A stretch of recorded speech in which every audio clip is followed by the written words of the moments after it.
ابو انشاء قاری خلیل الرحمان جوید صاحب جو کہ کراچی تو تشریف لے آئے، قاری صاحب دا بڑا حوصلہ ہے، مغرب دے آکے بیٹھے، کوئی آدھا میں 9 بجے آیا، کوئی آدھا 10 بجے آیا، قاری صاحب مغرب دے آکے بیٹھے نے اور انہاں کوئی احتجاج نہیں کیتا میری تقریر پہلے کراؤ، جدو بندہ آ گیا ہے، جدو باری آ گئی، چند منٹ حاضری دے کے بندہ رخصت ہو جائے۔ میں ساڑی جماعت دے بہترین مقرر خطیب محترم جناب قاری صبغت اللہ حسن صاحب بھی تشریف فرمانے، انشاءاللہ قاری خلیل الرحمان جوید صاحب تو بعد قاری صبغت اللہ حسن صاحب خصوصی دعا بھی فرمان گے اور پھر نال قرآن اندازی بھی ہوئے گی۔ علماء واسطے علیحدہ قرآن اندازی، ایک عمرے دا ٹکٹ علماء واسطے، قرآن کرام واسطے اور نعت خانہ واسطے، اور ایک عمرے دا ٹکٹ، 2 عمرے دے ٹکٹ سامعین حضرات واسطے۔ تو احباب تشریف رکھو دل جمی دے نال، جڑے پچھلیاں نشستہ نے اگے تشریف لے آؤ۔ الحمدللہ محترم جناب قاری خلیل الرحمان جوید صاحب بڑا ہی جاندار خطاب فرمان گے، اگے تشریف لے آؤ اور میں دعوت دیاں گا محترم جناب ابو انشاء قاری خلیل الرحمان جوید صاحب۔ الحمدللہ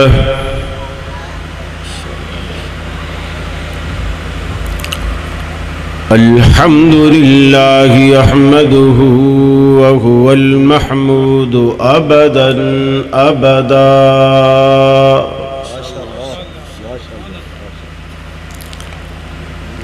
وأستعينه وهو المنعم المولى ونعم النصير مؤيدا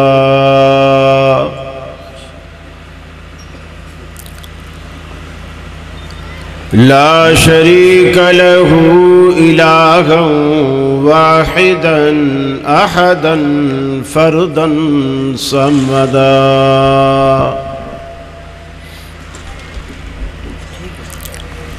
چہرہ بھی تو نظر آئے نا، صرف سپیکر ہی نظر آئے گا۔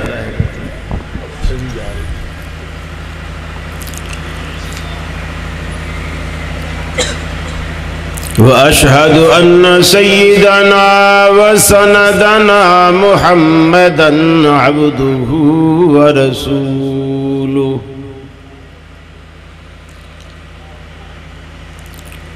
نبي ما ضل وما غوى وما ينطق عن الهوى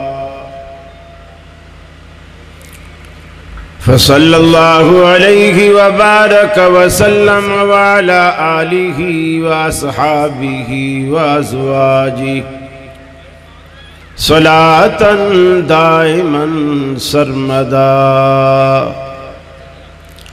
أما بعد فأعوذ بالله من الشيطان الرجيم بسم الله الرحمن الرحيم لقد كان لكم في رسول الله أسوة حسنة وقال الله تبارك وتعالى وَإِذْ أَخَذَ اللَّهُ مِيثَاقَ النَّبِيِّينَ لَمَا آتَيْتُكُم مِّن كِتَابٍ وَحِكْمَةٍ ثُمَّ جَاءَكُمْ رَسُولٌ مُّصَدِّقٌ لِّمَا مَعَكُمْ لَتُؤْمِنُنَّ بِهِ وَلَتَنصُرُنَّهُ قال أأقررتم وأخذتم على ذلكم إصري قالوا أقررنا قال فاشهدوا وأنا معكم من الشاهدين تھوڑا پانی دے بسم اللہ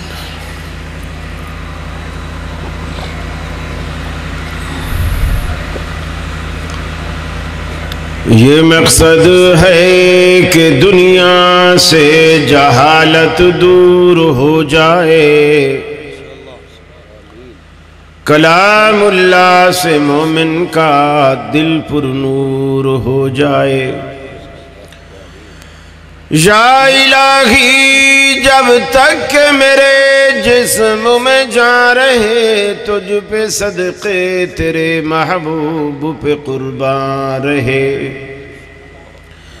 میں رہوں یا نہ رہوں پر دل کی ہے یہ دعا، دین احمد اور عزت قرآن رہے۔ عزیز ساتھیو، صدر مجلس، علماء کرام اور منڈی فیض آباد کے اہل توحید بھائیوں، میری مسلم ماؤں بہنوں بیٹیوں، مجھے انتظامیہ کی طرف سے آدھا گھنٹہ وقت ملا ہے، میں انشاءاللہ اس سے تجاوز نہیں کروں گا، چونکہ رات کافی بیت چکی ہے اور آپ کا پنڈال بھی بتا رہا ہے کہ رات کافی بیت چکی ہے۔ ویسے جلسوں کا پنجاب میں یہ ماحول تو ہے، لیکن یہ ماحول صحیح نہیں ہے۔ اتنی لیٹ رات گئے تک جلسے نہیں کرنے چاہیے۔ 12-1 بجے تک جلسہ، مغرب سے شروع کریں، 12-1 بجے تک ختم ہو جانا چاہیے۔ ابھی آپ دیکھنا صبح فجر کی نماز میں جلسے سننے والے ہیں، الا ماشاءاللہ ان میں کوئی نہیں ہوگا، مولوی بھی نہیں ہوں گے، اس کا کوئی فائدہ نہیں ہے۔ اگر ہم ساری رات جلسہ سنیں اور فجر کی نماز نہ پڑھیں تو جلسے کا کوئی فائدہ نہیں۔ اللہ رب العالمین ہمیں ہدایت دے، اللہ ہمیں دین کا پکا سچا چلنے والا بنائے، موحد بنائے، متبع سنت بنائے۔ مجھے عنوان ملا ہے خلق مصطفیٰ صلی اللہ علیہ وسلم کے حوالے سے گفتگو کی جائے۔ نبی رحمت صلی اللہ علیہ وسلم کی 23 سالہ دور نبوت کی زندگی کو دیکھا جائے تو ہمیں آپ کی زندگی میں ایسے بے شمار پھول ایسے ملتے ہیں کہ یقین جانیے اگر ہم ان پھولوں میں سے کسی ایک پھول کو بھی زندگی بھر کے لیے اپنا لیں تو انشاءاللہ نجات ہو جائے گی۔ نبی کریم صلی اللہ علیہ وسلم کی ذات گرامی اللہ رب العالمین کے فرمان کے مطابق پوری دنیا کے لیے نمونہ اور اپنے اندر ہدایت کا سامان رکھتی ہے۔ فرمایا لقد کان لکم فی رسول اللہ اسوۃ حسنہ، اے کائنات والو، ہم نے نبی کریم صلی اللہ علیہ وسلم کی زندگی میں تمہارے لیے بہترین نمونہ بنایا، بہترین اسوہ بنایا۔ ساری زندگی گزارنے کا تمہیں جو طریقہ بتلایا گیا، جو طریقہ سکھلایا گیا، وہ رحمت عالم صلی اللہ علیہ وسلم کو کاپی کرنا اللہ رب العالمین نے بحیثیت مسلمان کے ہر مسلمان پر رب العالمین نے فرض کر دیا۔ فرمایا لقد کان لکم فی رسول اللہ، تمہارے لیے نبی کریم صلی اللہ علیہ وسلم کی زندگی ایک نمونہ ہے، ایک معیار ہے، ایک پیمانہ ہے، ایک کسوٹی ہے، جس کو دیکھ کے اپنے اپنی غلطیاں درست کر سکتے ہو، اپنے گناہوں کو نیکیوں میں بدل سکتے ہو، اپنی نفرتوں کو محبتوں میں تبدیل کر سکتے ہو۔ رسول اکرم صلی اللہ علیہ وسلم کو اللہ رب العالمین نے پوری کی پوری کائنات کے لیے شفیق اور رحمت للعالمین بنا کر بھیجا، پوری دنیا کے لیے، سب کے لیے، حتیٰ کہ حیوانوں اور چرند اور پرند کے لیے بھی رحمت عالم صلی اللہ علیہ وسلم ظلم برداشت نہ کرتے تھے۔ اللہ کے رسول صلی اللہ علیہ وسلم ایک صحابی کے ہاں تشریف لے کر گئے، اس نے بکری ذبح کی، ایک بکری برابر میں بندھی ہوئی تھی، ایک بکری اس نے ذبح کر دی۔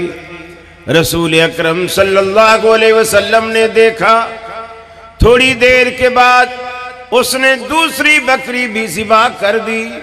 آپ نے فرمایا تو نے دوسری بکری کو 2 دفعہ ذبح کیا، دوسری بکری کو 2 دفعہ ذبح کیا، اس لیے کہ پہلی دفعہ تو یہ اس وقت ذبح ہو گئی تھی جب اس کے سامنے تو نے پہلی بکری ذبح کی۔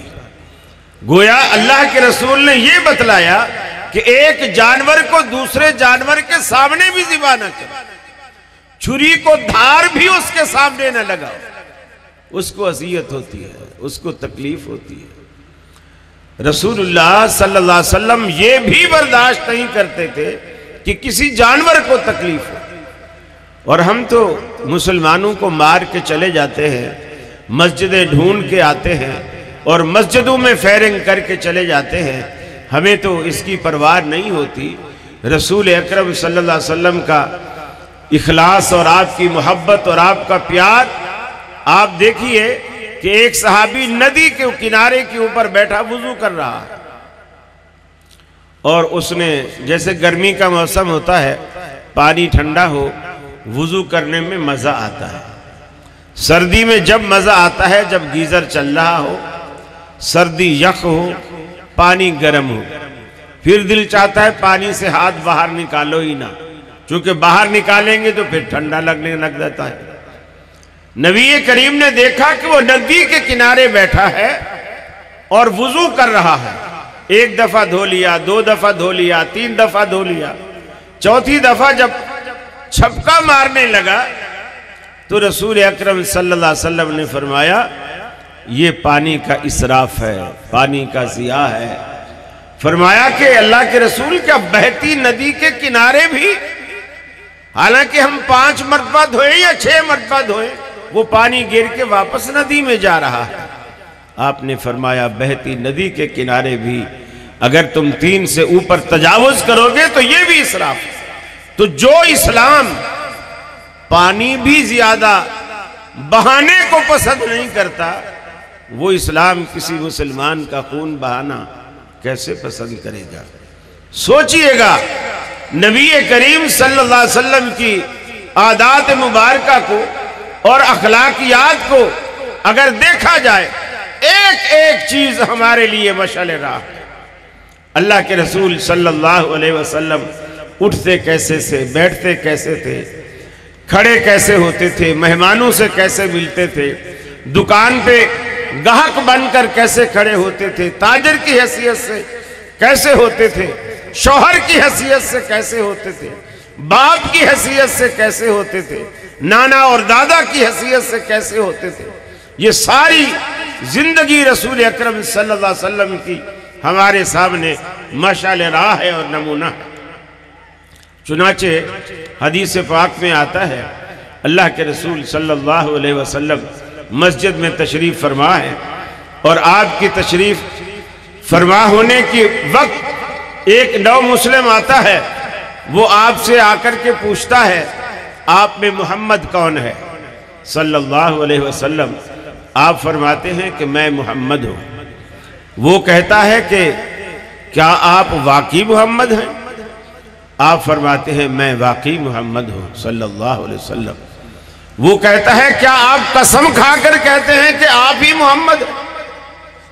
آپ فرماتے ہیں میں قسم کھا کر کہتا ہوں کہ میں ہی محمد ہوں۔ وہ پوچھتا گیا، آپ بتاتے گئے، آپ نے ماتھے پہ بل نہیں ڈالا۔ اگر آج ہم سے کوئی پوچھے کہ تو خلیل ہے، جی میں خلیل، تو قسم کھا کر کہتا ہے خلیل ہے۔ اب میں قسم نہیں کھاؤں گا، زبان نہیں بولے گی، ہاتھ بولیں گے کہ میں نے کہہ دیا میں خلیل ہوں، پھر تو مجھے قسمیں کھلا رہا ہے۔ یہ نبی کریم صلی اللہ علیہ وسلم کا صبر، برداشت، ہمت، حوصلہ اور آپ کا یہ اخلاق تھا کہ ملنے والا جو ایک دفعہ مل کر جاتا تھا وہ دوبارہ ملنے کی خواہش کرتا تھا، اور یہ ہمارا اخلاق ہے جو ایک دفعہ مل کر جاتا ہے کان پکڑتے ہوئے جاتا ہے اور دوبارہ نہ ملنے کی خواہش کرتا ہے۔ بڑا فرق۔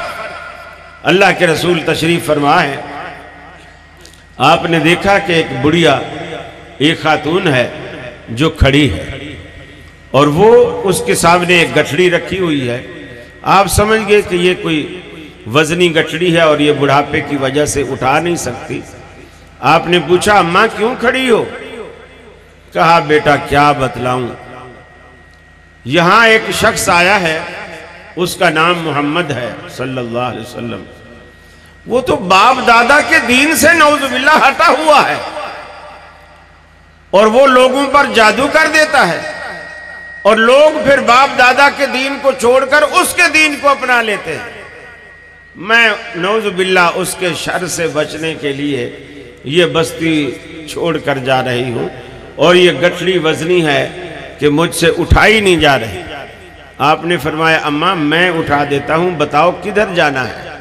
آپ نے وہ گٹھڑی اٹھائی، وہ جو آپ کو برا بھلا کہہ رہی ہے، آپ نے اپنا تعارف بھی نہیں کرایا، اس کی گٹھڑی اٹھائی، سامنے جس بستی میں اس نے جانا تھا وہاں آپ نے اس کی گٹھڑی اتاری اور سلام کر کے واپس آنے لگے تو اس نے پوچھا ارے بیٹا اپنا نام تو بتاؤ، تم اتنے بھلے ہو، تم اتنے اچھے ہو، دوسروں کے کام آتے ہو، بغیر کسی معاوضے اور اجرت کے تم دوسروں کے کام آتے ہو، تم اپنا نام تو بتاؤ۔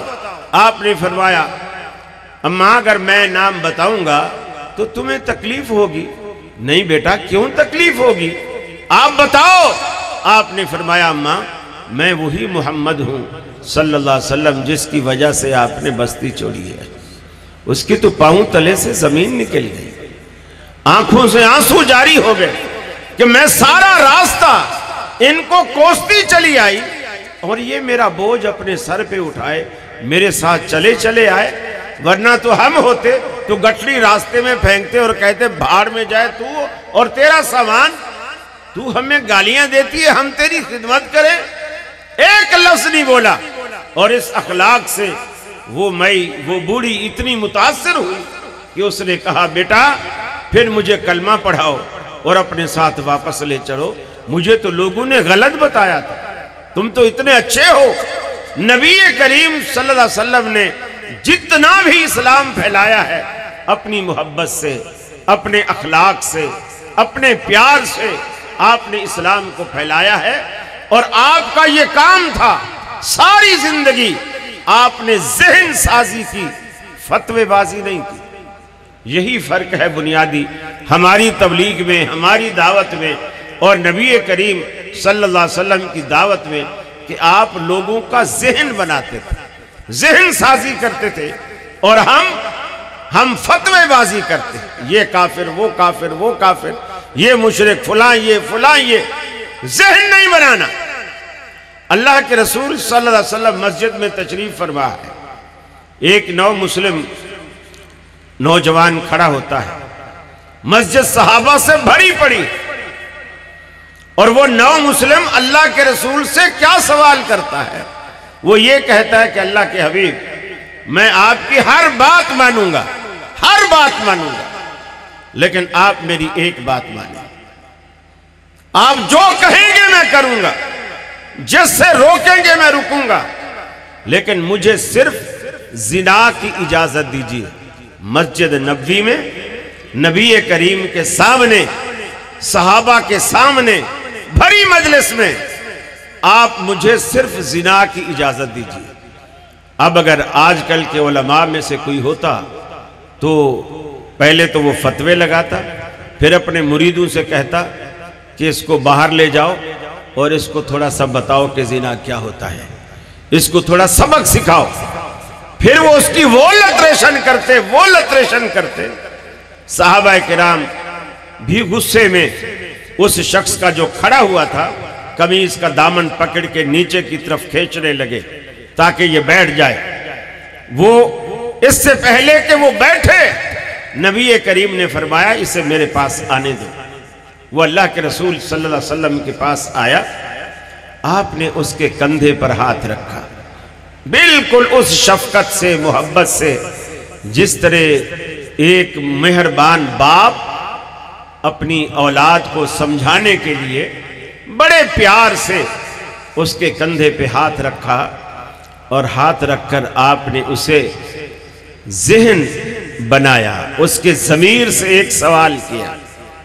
وہ سوال یہ تھا کہ دیکھ، تو جس گناہ کی مجھ سے اجازت چاہتا ہے، اگر یہی اجازت کوئی اور شخص مجھ سے مانگے اور وہ زنا کا ارادہ رکھتا ہو، تمہاری ماں کے ساتھ، بہن کے ساتھ، بیٹی کے ساتھ تمہارے کیا تاثرات ہوں؟ اس نے کہا یا رسول اللہ میں تو ہرگز برداشت نہیں کروں گا، گویا میں تو اسے قتل کر دوں گا۔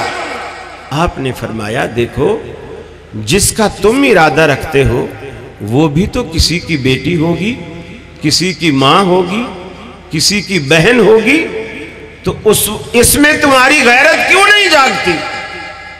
پھر آپ نے اس کی کمر پہ ہاتھ پھیرا اور 3 دعائیں دی۔ فرمایا اللہم اغفر ذنبہ،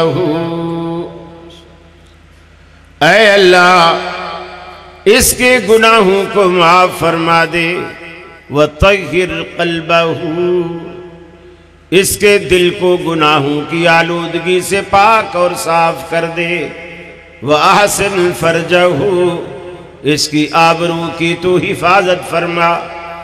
صحابہ کرام کہتے ہیں کہ اس دعا کے بعد، نبی مکرم کے سمجھانے کے بعد، ہم نے ساری زندگی اس صحابی رسول کو دیکھا، جب بھی راستہ چلتا تھا کبھی کسی گناہ کا ارادہ تو دور کی بات ہے، راہ چلتے ہم نے نظر اوپر اٹھا کر بھی چلتے ہوئے کبھی نہیں دیکھا، ساری زندگی نظریں جھکا کے رکھی۔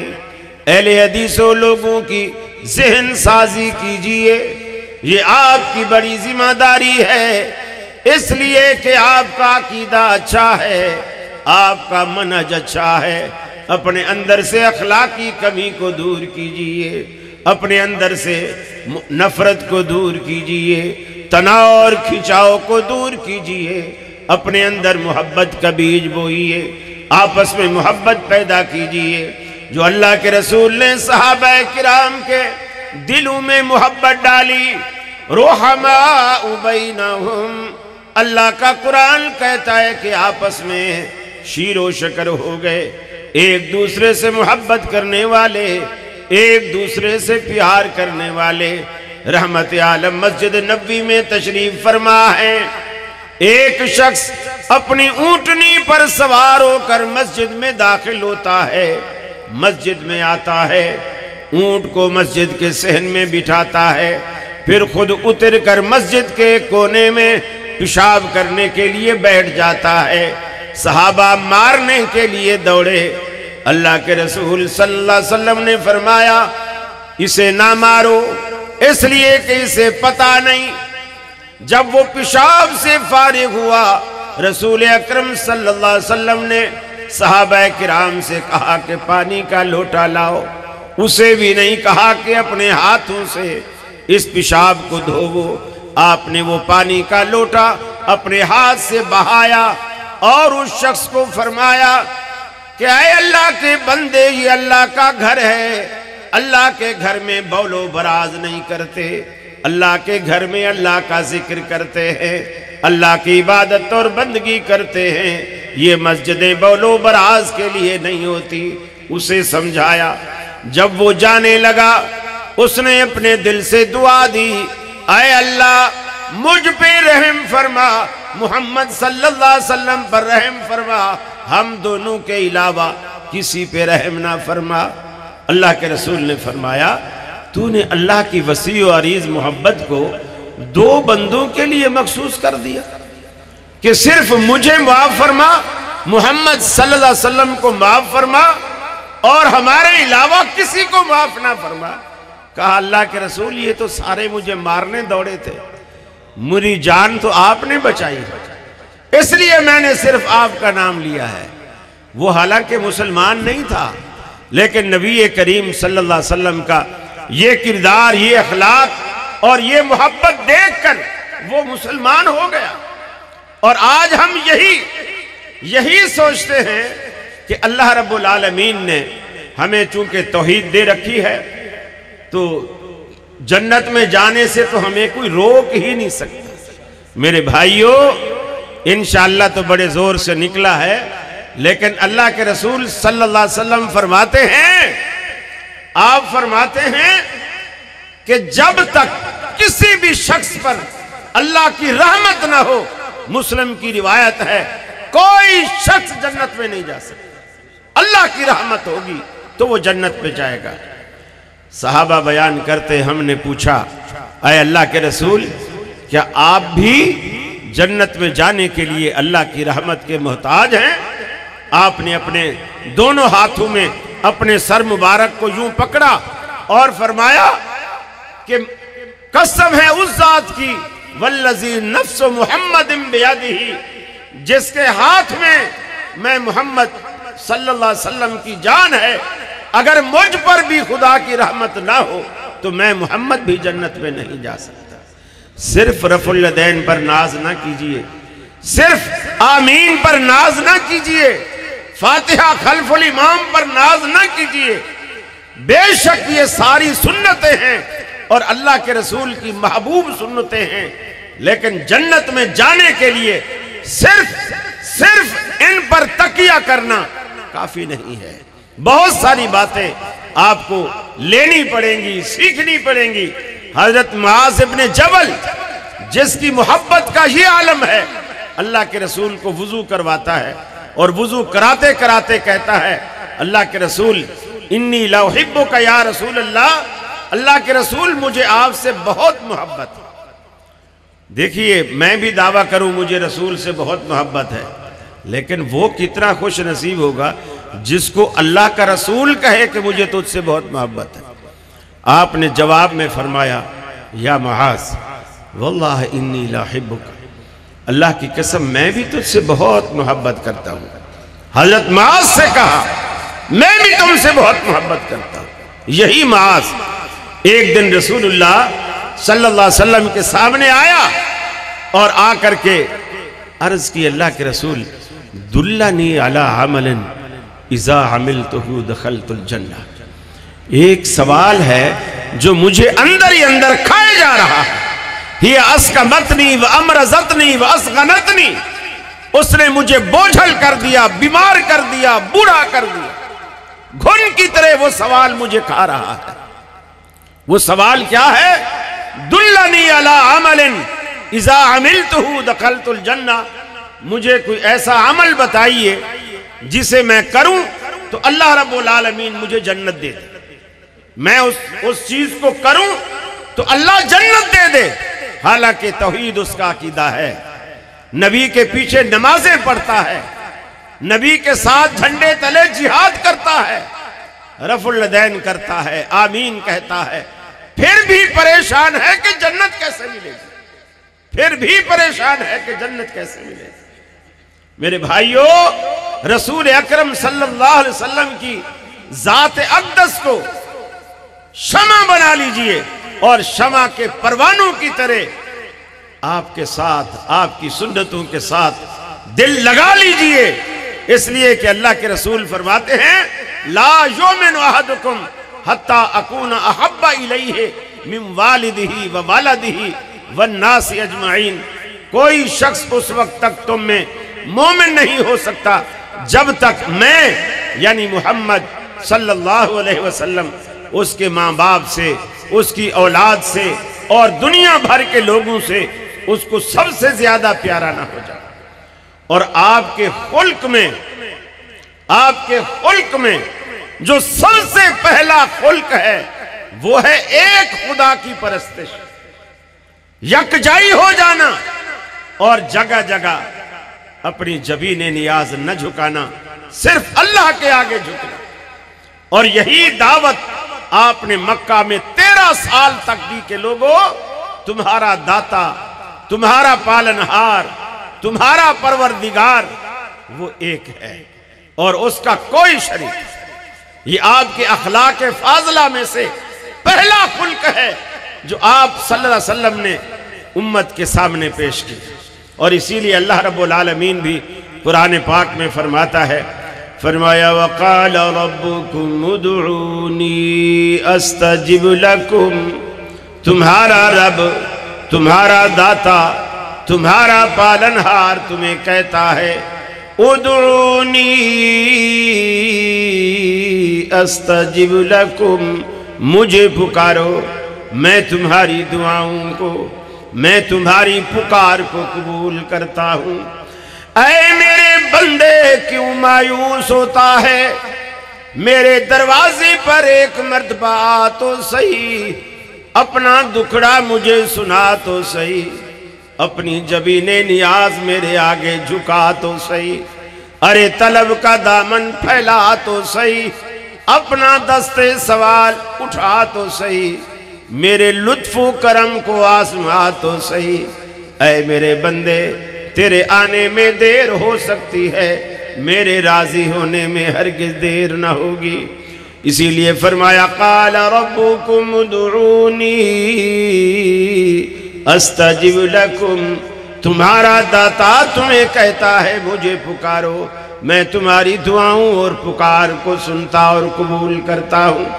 پھر فرمایا اذا سالک عبادی انی فانی قریب، جب بھی میرے بندے آپ سے میرے بارے میں پوچھے میں ان سے دور ہوں یا ان کے قریب ہوں، انہیں بتا دیجئے گا کہ میں تمہارے قریب ہوں۔ اللہ تو ہمارے کتنا قریب ہے؟ فرمایا نحن اقرب الیہ من حبل الورید، میں تو تمہاری رگ جان سے بھی تمہارے زیادہ قریب ہوں۔ تو مجھے پکارنے کے لیے بغداد والے کو آوازیں دیتا ہے، بغداد والی سرکار بھی تم سے دور ہے، لاڑکانہ والی سرکار بھی تم سے دور ہے، پاک پٹن والی سرکار بھی تم سے دور ہے۔ نحن اقرب، ہم سب سے زیادہ تمہارے قریب ہیں۔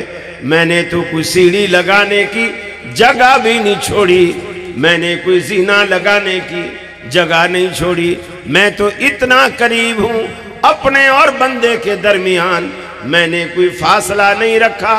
اب تو سیڑھیاں کہاں لگائے گا؟ اسی لیے قرآن میں اللہ نے انبیاء کی جو دعائیں بتلائیں، ساری کی ساری دعائیں ربنا سے شروع ہوتی ہیں، اللہم سے شروع ہوتی ہیں، بیچ میں کوئی واسطہ، کوئی وسیلہ، کوئی چیز ان دعاؤں میں شامل نہیں۔ آپ کے باپ، پوری کی پوری انسانیت کے باپ حضرت آدم علیہ السلام نے بھی اللہ رب العالمین کے حضور دعا کی تو فرمایا ربنا ظلمنا انفسنا وَإِن لَّمْ تَغْفِرْ لَنَا وَتَرْحَمْنَا لَنَكُونَنَّ مِنَ الْخَاسِرِينَ۔ اے اللہ ہم اپنی جانوں پر ظلم کر بیٹھے، اگر تو نے ہمیں معاف نہ کیا، تو نے ہمیں معاف نہ کیا، ہمارے قصور ہمیں معاف نہ کیے تو ہمارا سفینہ کبھی کنارے لگ سکتا ہی نہیں۔ اللہ ہمیں معاف فرما۔ یہ وہ کلمات ہیں جن کے بارے میں قرآن کہتا ہے فَتَلَقَّى آدَمُ مِن رَبِّهِ كَلِمَاتٍ فَتَابَ عَلَيْهِ۔ اللہ رب العالمین سے آدم علیہ السلام نے کچھ کلمے سیکھے اور انہی پر توبہ کی، اللہ رب العالمین نے آپ پر توجہ فرمائی، آپ کی قصور کو، آپ کے خطا کو رب العالمین نے معاف فرمایا۔ اللہ کے پیغمبر حضرت یونس علیہ السلام کشتی میں بیٹھے، کشتی منجدار میں پھنسی، قرآن دازی میں ان کا نام نکلا، دریا میں ڈال دیا گیا۔ مچھلی کو حکم ہوا نوالا بنا لے، مچھلی نے نوالا بنایا، جیسے مچھلی کے پیٹ میں گئے، اللہ کا قرآن کہتا ہے فَنَادَا فِي الظُّلُمَاتِ، حضرت یونس علیہ السلام نے اندھیروں میں رب العالمین کو پکارا، اندھیروں میں پکارا، رات کی سیاہی کا اندھیرا، سمندر کی گہرائی کا اندھیرا، شکم ماہی کا اندھیرا، ان تینوں اندھیروں میں یونس علیہ السلام کے لبوں پر کس کا نام آیا؟ فیض آباد والو، کس کا نام آیا؟ اللہ کا۔ کس کا نام آیا یونس علیہ السلام کے لبوں پر؟ اللہ کا قرآن کہتا ہے لولا انہو کان من المسبحین، اگر یونس کے لبوں پر ہمارا نام نہ آتا، اگر یونس اپنی مشکل میں ہمیں نہ پکارتا، لَلَبِثَ فِي بَطْنِهِ إِلَى يَوْمِ یبعثون، ہم قیامت تک یونس کو مچھلی کے پیٹ میں رکھتے، ہمارے سوا کوئی اس کی دستگیری نہ کر سکتا۔ اور یہ ساری باتیں ہمیں کس نے بتلائی؟ قرآن ہمیں کس نے دیا؟ آمنہ کے لال نے۔ آپ کی زندگی کو مشعل راہ بنا لیجئے، آپ کی توحید بھی بہتر بنے گی، ہر جائی ہونے سے رب العالمین آپ کو بچائے گا، یک جائی بنے گا۔ ایک سجدہ جسے تو گراں سمجھتا ہے، ہزار سجدے سے دیتا ہے آدمی کو نجات۔ ارے در در پہ جھکنے والوں، ایک اللہ کے آگے جھکنا سیکھ لو۔ یہ محمد عربی صلی اللہ علیہ وسلم کا پہلا خلق ہے، پہلا اخلاق ہے۔ دنیا میں بھی آپ نے اپنی امت کی رہنمائی فرمائی، آخرت میں بھی رحمت عالم صلی اللہ علیہ وسلم اپنی امت کی خیر خواہی فرمائیں گے۔ ساری کی ساری کائنات پریشان حال کھڑی ہے، رب العالمین حساب نہیں لیتا۔ لوگ آدم علیہ السلام دیگر انبیاء کے پاس جا رہے ہیں، کسی کو جرت نہیں کہ رب العالمین کے سامنے کوئی سفارش کرے، آخر رحمت عالم کے پاس آئیں گے۔ اللہ کے رسول صلی اللہ علیہ وسلم فرماتے ہیں میں سر سجدے میں ڈالوں گا، سجدے میں ڈلنے کے بعد میری زبان پر اللہ وہ الفاظ جاری کرے گا جو فرمایا آج مجھے یاد نہیں، اسی دن رب العالمین مجھے سکھلائے گا، میں وہ الفاظ اپنی زبان پہ لاؤں گا، اللہ کے آگے گڑ گڑاؤں گا، سجدے میں پڑا رہوں گا، مانگتا رہوں گا، مانگتا رہوں گا، حتیٰ کہ اللہ کے رحمت کے سمندر میں ایک تلاطم برپا ہوگا، اللہ کی رحمت کے سمندر میں ایک جوش پیدا ہوگا، اور اللہ رب العالمین فرمائے گا ارفع راسک یا محمد، اے حبیب اپنا سر اٹھائیے۔ آپ کی التجاؤں نے، آپ کی دعاؤں نے میری رحمت کے سمندر میں ہلچل مچا دی۔ آپ مانگیے، دامن پھیلائیے، جھولیاں بھر دی جائیں گی، سوال کیجئے نوازا جائے گا، سل توتا، آپ مانگیے آپ کو دیا جائے گا۔ اس لیے کہ آج اس پوری کی پوری کائنات میں آپ سے بہتر مانگنے والا کوئی نہیں، اور مجھ سے بہتر دینے والا کوئی نہیں۔ ساڈا پیر محمد جڑا آمنہ دلال وے، تیرا بھی کوئی ہے تے ایسا مینوں بھی وکھال وے۔ ساڈا پیر محمد جڑا آمنہ دلال وے، تیرا بھی کوئی ہے تے ایسا مینوں بھی وکھال وے۔ چھڑ غیر نبی دی یاری نوں، آ پکڑ رسول غفاری نوں، او پیر تمامی پیران دا بھی ہے سردار امیراں دا، رہبر کل فقیراں دا، کر اس دی تابعداری نو، چھڑ غیر نبی دی یاری نو، آ پکڑ رسول غفاری نو، جد دوزخ دا در کھولن گے، پے نبیاں دے دل ڈولن گے، تد نبی محمد بولن گے، تو بخشی امت ساری نو۔ ہماری یہی ایک دعوت ہے، ساری دنیا سے منہ موڑ کے اللہ کی طرف منہ کر لیجئے، اور محمد عربی ساری قیادتیں ختم کر کے محمد عربی کی قیادت کو اپنا لیجئے۔ انشاءاللہ العزیز آپ کی 23 سالہ دور نبوت کی زندگی ہمارے لیے مشعل راہ ہے۔ میں نے 5 منٹ مقررہ وقت سے زیادہ لیا ہے، اس سے معذرت چاہتا ہوں۔ ویسے میں مولوی منظور نہیں ہوں کہ لوگ جو فرمائشیں کریں گے میں سناتا رہوں گا۔ یہ ایک فرمائش آئی ہے جی، نرہل پنجاب کا ایک ماحول ہے۔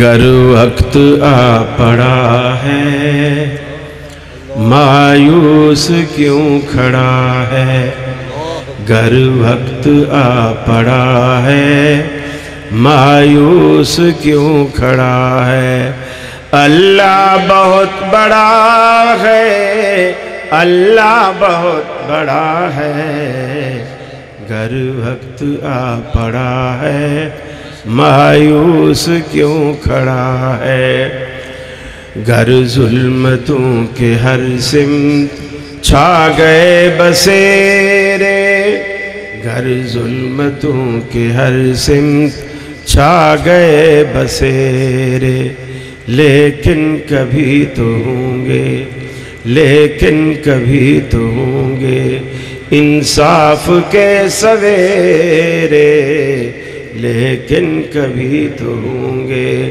انصاف کے سویرے، حالات کی صدا ہے اللہ بہت بڑا ہے، اللہ بہت بڑا ہے، وآخر دعوانا الحمدللہ رب العالمین۔